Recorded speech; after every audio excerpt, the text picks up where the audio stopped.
We're driving to Ethiopia's rural south. If the maternal death rate is to be tackled, this is where it will be.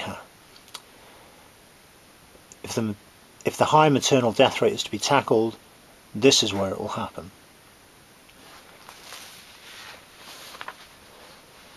The hospital was housed in single-storey barrack-like blocks, its interior gloomy. This contrasted with the bright, covered walkways leading to fragrant, unkempt flower beds.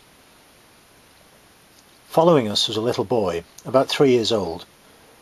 Everywhere we went, he went, eyeing us curiously and giving us a cheeky smile. A doctor told me he was an orphan whose mother had died in the hospital, and there was nowhere else for him to go. It was clear that not all was well here. Filthy corridors, often crowded with people, led onto equally dirty wards.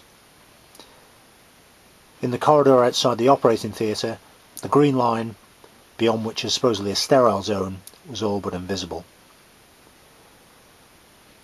As we travelled south, the roads got rougher, and it was more difficult for people in isolated rural villages to get As we travel south, the roads get rougher, and it's more difficult for people in isolated rural As we travel south, the roads get rougher, and it's more difficult for people in isolated rural villages to get medical help.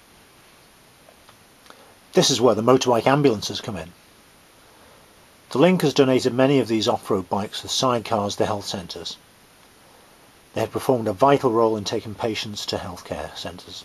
They have performed a vital role in taking patients to medical care. Other equipment donated by the Link includes oxygen concentrators. These are practical alternatives to pure oxygen cylinders, which are expensive and must be brought in from Addis Ababa.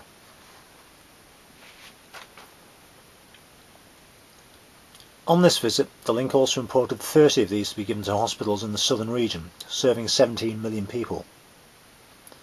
The Link also donated medical textbooks. Before we leave Chilelektu, a remote village in the south, there's just time for a display of soccer skills from a local Ronaldo fan. I asked Biku if he ever feels daunted by the scale of the challenge.